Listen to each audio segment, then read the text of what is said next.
दुनिया के अधिकांश देशों के अलावा भारत में पिछले कुछ सालों में डिप्थीरिया जैसी घातक बीमारी फिर से लौट आई है।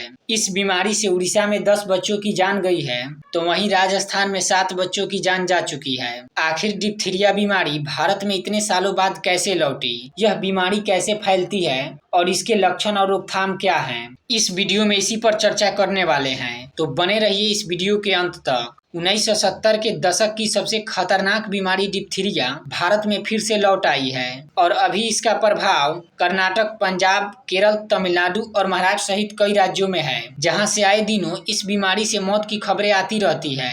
राजस्थान में इस बीमारी से 7 बच्चों की मौत हो गई है, तो वहीं उड़ीसा में 10 बच्चों की जान जा चुकी है। भारत में इस बीमारी के लौटने के बाद पूरी दुनिया में इसका खतरा बढ़ गया है। पिछले कुछ सालों की अपेक्षा इस साल अफ्रीकी देशों में इसका प्रकोप काफी बढ़ गया है। 1970 के दशक में लोगों के बीच इस बीमारी का काफी खौफ था, क्योंकि उस दौरान बच्चों में यह बीमारी काफी तेजी से फैलती थी। गांवों में यह बीमारी तेजी से फैलती थी, क्योंकि गांवों में मेडिकल सुविधाएं उपलब्ध नहीं थी और ज्यादातर बच्चे इसके शिकार होते थे। लेकिन जल्द ही इसकी वैक्सीन आ गई और धीरे धीरे यह बीमारी दुनिया के कई देशों से गायब हो गई। लेकिन पिछले 1-2 सालों में फिर से दुनिया पर इसका खतरा मंडराने लगा है। भारत में भी इस बीमारी की वापसी हो गई है और इसके लिए खराब टीकाकरण कवरेज और टीकाकरण से प्रतिरक्षा में कमी जैसे कारकों को जिम्मेदार माना जा रहा है। क्योंकि भारत में बहुत से लोगों को डिप्थीरिया के टीके नहीं लगाए गए हैं या फिर उन्हें बूस्टर डोज नहीं मिले हैं, और इसी कारण से वयस्कों में समय के साथ प्रोटेक्शन कम हो रहा है।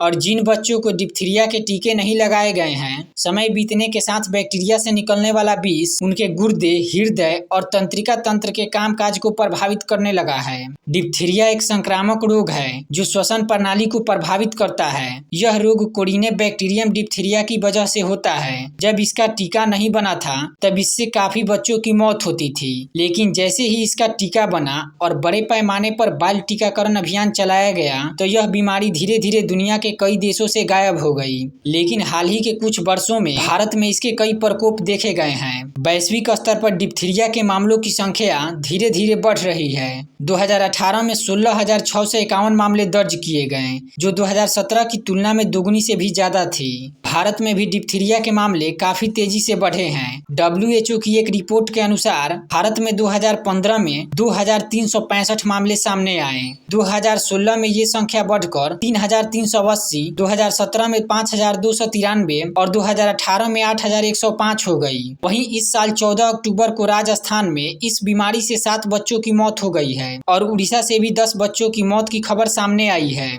यह रोग कोरिने बैक्टीरियम डिप्थीरिया की वजह से होता है। इस बीमारी के मुख्य लक्षण सर्दी, बुखार, ठंड लगना, गर्दन में सूजन, गले में खराश और त्वचा का नीला पड़ना आदि है। यह संक्रमण पहले गले और श्वास नलिका में होता है और यह बैक्टीरिया पैदा करने लगता है जो दूसरे अंगों को प्रभावित करता है। यह रोग खांसने और छींकने से या फिर संक्रमित व्यक्ति के संपर्क में आने पर फैलता है। विशेष रूप से यह 1 से 5 वर्ष के बच्चों को सबसे अधिक प्रभावित करता है। वहीं 60 वर्ष से अधिक उम्र वाले लोगों पर भी इसका खतरा रहता है। इस बीमारी के प्रभाव को कम करने के लिए डिप्थीरिया एंटीटॉक्सिन का प्रयोग किया जाता है। साथ ही जीवाणुओं को मारने के लिए एंटीबायोटिक का भी प्रयोग किया जाता है। भारत में डिप्थीरिया का टीका 1978 में आया था और इसी साल भारत ने टीकाकरण कार्यक्रम शुरू कर दिया और इस अभियान के तहत लगभग 78% लोगों को टीका लगाया गया। जिन लोगों ने उस समय टीका नहीं लगाया या फिर जिन्होंने बूस्टर खुराकें नहीं ली, उनको यह बीमारी एक बार फिर से चपेट में ले रही है।